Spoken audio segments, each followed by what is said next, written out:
അപ്പോൾ റിയൽമിയുടെ 13 എന്ന മോഡൽ കഴിഞ്ഞ ദിവസം ലോഞ്ച് ചെയ്യുന്നുണ്ടായി. അത്യാവശ്യം ഒരു ഞാൻ പറയാം, വീഡിയോയുടെ അവസാനം പറയാം എന്താണ് ഈ ഒരു ഫോൺ കണ്ട സമയത്ത് തോന്നിയെന്നുള്ളത്. അപ്പോൾ നമുക്ക് 1 by 1 ആയിട്ട് ഓരോ കാര്യങ്ങളും നമുക്ക് ഡീറ്റെയിൽ ആയിട്ട് നോക്കാം. ഫസ്റ്റ് ഓഫ് ഓൾ ആയിട്ട് പ്രൈസ് പറയുകയാണെങ്കിൽ ബേസ് മോഡൽ വന്നിട്ട് 8GB 128GB ആണ്. ഇതിൻ്റെ നോർമൽ ആയിട്ടുള്ള പ്രൈസ് 17,999 ആണ്. പിന്നീട് മിഡിൽ വേരിയൻ്റ് എന്ന് പറഞ്ഞാൽ 8GB 256GB ആണ്. ഇതിൻ്റെ പ്രൈസ് 19,999. ഹയർ വേരിയൻ്റ് ആയിട്ടുള്ള 12GB 256GB വേരിയൻ്റെ പ്രൈസ് 23,999 ആണ് വരുന്നത്. ബട്ട് ഓഫേഴ്സ് ഉണ്ട്. ഓഫർ പ്രൈസിൽ 16,999 ബേസ് മോഡൽ കിട്ടുന്നതായിരിക്കും. സോ 1000 രൂപയുടെ ആ ഒരു ഓഫേഴ്സ് വരുന്നുണ്ട്. അപ്പം വാങ്ങുന്നുണ്ടെങ്കിൽ ആ ഒരു ഓഫർ കൂടി ഇൻക്ലൂഡ് ചെയ്ത് വാങ്ങിച്ചു കഴിഞ്ഞാൽ അത്യാവശ്യം നല്ല പ്രൈസ് പോയിന്റ് കിട്ടുന്നതായിരിക്കും. അല്ലെങ്കിൽ നോർമലായിട്ട് വരുന്നത് 17,999, അതായത് 18,000 രൂപയാണ് ഇതിൻ്റെ ഒരു പ്രൈസ് റേഞ്ച് എന്ന് പറഞ്ഞത്. ആ ഒരു പ്രൈസ് റേഞ്ച് വെച്ച് നോക്കിക്കഴിഞ്ഞാൽ ഇതിൻ്റെ ഡിസൈൻ എന്ന് പറഞ്ഞിട്ട് പ്ലാസ്റ്റിക്കിൻ്റെ ബിൽഡായിട്ടാണ് വരുന്നത്. നോർമലി നമ്മൾ കണ്ടുവരുന്ന റിയൽമി ഫോൺസിലൊക്കെ ഉള്ള ആ ഒരു സെയിം ആയിട്ട് ഡിസൈൻ പാറ്റേൺ തന്നെയാണ് ഇതിൽ വരുന്നത്. ഇതിൽ വീഗൻ ലെതറോ അങ്ങനത്തെ കാര്യങ്ങളൊന്നും തന്നെ വരുന്നില്ല, പ്ലാസ്റ്റിക്കിൻ്റെ ബിൽഡാണ് വരുന്നത്. സോ കാണാൻ ഒരു നോർമൽ ആയിട്ടുള്ള ഫോൺ, അങ്ങനെ ഗംഭീര ഡിസൈനും കാര്യങ്ങളൊന്നും പറയാനില്ല, നോർമൽ ആയിട്ടുള്ള ഒരു പ്ലാസ്റ്റിക് ബിൽഡുള്ള നോർമൽ ആയിട്ടുള്ള ഫോൺ. ആ ഒരു സർക്കിൾ ക്യാമറ മൊഡ്യൂളൊക്കെ തന്നെ വരുന്നുണ്ട്. So it's okay. പിന്നീട് 2 കളർ വേരിയൻ്റ് ആയിട്ടാണ് വരുന്നത്. ഒന്ന് ഗ്രീനും പിന്നെ ഒന്ന് പേർപ്പിളും കൂടെ വരുന്നുണ്ട്. സോ രണ്ടും അത്യാവശ്യം കാണാൻ നല്ല കളേഴ്സ് തന്നെയാണ്. ഇനി ഡിസ്പ്ലേ വൈസ് പറയുകയാണെങ്കിൽ 6.72 ഇഞ്ചിൻ്റെ ഒരു full HD IPS LCD display ആണ് വരുന്നത്. സോ അമോലഡും തന്നെ വരുന്നില്ല. പിന്നീട് 120 ഹെർട്സിൻ്റെ ഹൈ റിഫ്രഷ് റേറ്റും 580 നിറ്റ്സിൻ്റെ ബ്രൈറ്റ്നസ്സും വരുന്നുണ്ട്. കർവ് ഡിസ്പ്ലേ അല്ല, നോർമൽ ആയിട്ടുള്ള ഫ്ലാറ്റ് ആയിട്ട് ഡിസ്പ്ലേ തന്നെയാണ് വരുന്നത്. സോ നോർമൽ ആയിട്ട് ഡിസ്പ്ലേ ഈ ഒരു പ്രൈസ് റേഞ്ചിൽ ദി ബെസ്റ്റ് ഒന്നും പറയാനില്ല, നോർമൽ ഡിസ്പ്ലേ സെറ്റപ്പ് മാത്രമേ വരുന്നുള്ളൂ. ഈ ഒരു പ്രൈസ് റേഞ്ചിൽ മറ്റെല്ലാ ഫോണിലും കർവ്ഡ് അതുപോലെ തന്നെ അമോലഡൊക്കെ വരുന്നുണ്ട്. ബട്ട് ഇവിടെ അങ്ങനത്തെ കാര്യങ്ങളൊന്നും തന്നെ വരുന്നില്ല.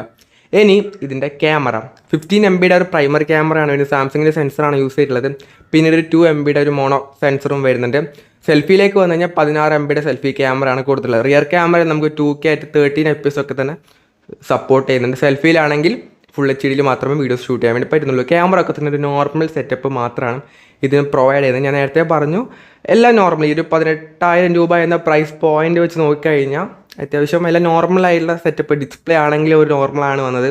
ഇപ്പോൾ ക്യാമറയും ഒരു നോർമൽ ക്വാളിറ്റിയുള്ള ക്യാമറ മാത്രമാണ് കിട്ടുന്നത്. ഇനി ഇതിൻ്റെ പെർഫോമൻസ് സൈഡ് മീഡിയാടെക്കിൻ്റെ ഡിമെൻസിറ്റി 6300 എന്ന പ്രോസറാണ് ഇതിന് കൊടുത്തിട്ടുള്ളത്. ഇതിൻ്റെ ആറ്റോ സ്കോർ എന്ന് പറഞ്ഞാൽ 4,14,000 ഒക്കെ വരുന്നുണ്ട്. LPDDR4Xൻ്റെ റാം UFS 2.2ൻ്റെ സ്റ്റോറേജ് ആയിട്ടാണ് വരുന്നത്.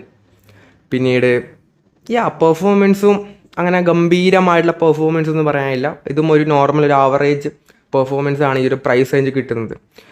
പിന്നീട്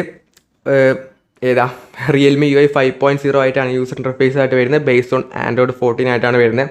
എത്ര വർഷത്തെ അപ്ഡേറ്റ് കിട്ടുന്നുള്ളത് എടുത്തു പറയുന്നില്ല. മിനിമം 1 വർഷത്തായിരിക്കും കിട്ടുന്നത്, അതുകൊണ്ടായിരിക്കും എടുത്തു പറയാത്തത്. സോ സാധാരണ 2 വർഷം 3 വർഷമൊക്കെ ഉണ്ടെങ്കിൽ അത് എടുത്ത് പറയാം, പക്ഷേ ഇവിടെ അങ്ങനെ എടുത്ത് പറയുന്നില്ല.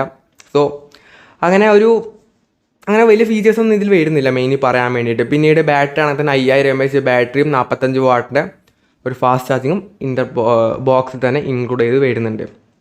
അപ്പം ഓവറോൾ ഈ ഒരു 18,000 രൂപ അല്ലെങ്കിൽ ഓഫർ പ്രൈസിൽ 17,000 രൂപ എന്നൊരു പ്രൈസ് പോയിന്റ് നമുക്ക് കിട്ടുന്നത് അത്യാവശ്യം ഒരു പ്ലാസ്റ്റിക് ബിൽഡാണ്, നോർമലാണ്, ഡിസൈനൊക്കെ നോർമലാണ്, ഡിസ്പ്ലേ നോർമലാണ്, നമുക്ക് അമോലഡോ കാര്യങ്ങളൊന്നും തന്നെ വരുന്നില്ല. നോർമലായിട്ടുള്ള IPS LCD പാനലാണ് ഈ ഒരു പ്രൈസ് റേഞ്ച് വരുന്നത്. പിന്നീട് കർവ്ഡ് വരുന്നില്ല, ഫ്ലാറ്റ് ആയ ഡിസ്പ്ലേ ആണ് വരുന്നത്. അങ്ങനെ ഒരു കാര്യം വരുന്നില്ല.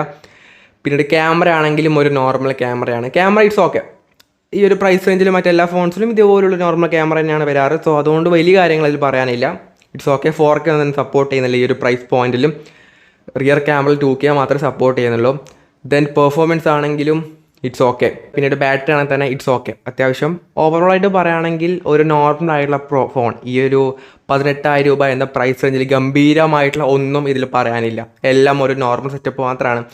ഇപ്പോൾ ഇതേ പ്രൈസ് റേഞ്ചിൽ തന്നെ റിയൽമിയുടെ തന്നെ ഒരുപാട് ഫോൺസ് ഉണ്ട്. ഇങ്ങനെ ചറപറ ഫോൺസ് ഇറക്കിക്കൊണ്ടിരിക്കുകയാണ് ഈ ഒരു മാർക്കറ്റിൽ എന്ന് പറഞ്ഞാൽ. ഓരോ ദിവസം തോറും ഓരോ ഫോൺസാണ് ഓരോ പ്രൈസ് റേഞ്ചിൽ സെയിം ആയിട്ടുള്ള പ്രൈസ് റേഞ്ചിൽ തന്നെ ഓരോ ബ്രാൻഡ് തന്നെ ഇറങ്ങിക്കൊണ്ടിരിക്കുന്നത്. അതുകൊണ്ട് തന്നെ അങ്ങനെ പുതുതായിട്ടൊന്നും അതിന് കൊടുക്കാനില്ല.